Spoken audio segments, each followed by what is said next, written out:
ശൂലം കുത്തി കാവടി എടുത്തതിൻ്റെ പേരിൽ വളരെ അധികം വിമർശനം നേരിട്ട ഒരു സോഷ്യൽ മീഡിയ ഇൻഫ്ലുവൻസറാണ് കാർത്തിക് സൂര്യ. കാർത്തിക് സൂര്യ അന്ധവിശ്വാസം പ്രചരിപ്പിക്കുന്നു എന്നാണ് വിമർശകർ പറയുന്നത്. ഇപ്പോഴിതാ ഇത്തരം വിമർശനങ്ങൾക്കുള്ള മറുപടിയുമായി കാർത്തിക് വരികയാണ്. അടുത്ത അഗ്നിക്കാവടിക്ക് തയ്യാറെടുക്കുന്നതിന് മുമ്പാണ് ഇത്തരം വിമർശനങ്ങൾക്കൊക്കെ കാർത്തിക് മറുപടി പറയുന്നത്. ദേഹത്ത് മുരുകൻ കയറുമോ എന്നതിന് കാർത്തികിൻ്റെ മറുപടി ഇങ്ങനെയാണ്: എനർജിയാണ് ശരീരത്തിൽ തോന്നുന്നത്. ദൈവം എന്നത് യഥാർത്ഥത്തിൽ ഒരു ശക്തിയാണ്. ശരീരത്തിൽ വരുന്ന എനർജി എക്സ്പ്ലോറായി പോകുന്നതാണ് ദേഹത്ത് ദൈവം കൂടുന്നുവെന്ന് പറയുന്നത്. നെഗറ്റീവ് എനർജി കയറുമ്പോഴാണ് പ്രേതമൊക്കെ കയറിയെന്ന് പറയുന്നത്.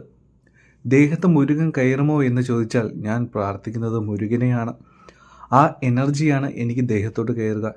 ഇതാണ് എൻ്റെ പരിമിതമായ അറിവ്. ശരിയാണ്, കാവടി ചെയ്യുമ്പോൾ ദേഹത്ത് മുരുകൻ കയറും. വായിലൂടെ ശൂലം കയറ്റുമ്പോൾ വേദന എടുക്കില്ലേ എന്ന ചോദ്യത്തിന് കാർത്തികിൻ്റെ ഉത്തരം ഇതാണ്: കന്നിവൽ കാവടി ഞാൻ +2 പഠിക്കുമ്പോൾ ആണ് എടുക്കുന്നത്. അന്ന് ഞാൻ എന്നോടും ചുറ്റുമുള്ളവരോടും ചോദിച്ചുകൊണ്ടിരുന്ന ചോദ്യമാണിത്. എനിക്ക് ഇഞ്ചക്ഷൻ തന്നെ പേടിയാണ്.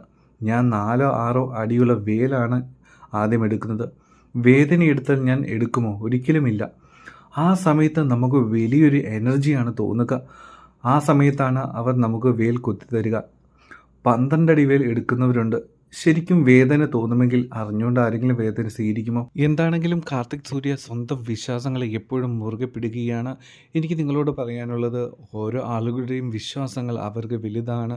നമ്മൾ അതിൽ അധികം വിമർശനങ്ങൾ ഉന്നയിക്കേണ്ട ആവശ്യമില്ല. ഓരോ ആളുകളും മുമ്പോട്ട് ജീവിക്കുന്നത് അവരുടെ വിശ്വാസങ്ങളിൽ മുറുകെ പിടിച്ചാണ്. എന്താണെങ്കിലും നിങ്ങളുടെ അഭിപ്രായങ്ങൾ കൂടി കമൻറ്റ് ചെയ്യുക. നമ്മുടെ ചാനലെ സപ്പോർട്ട് ചെയ്യുക. Take care.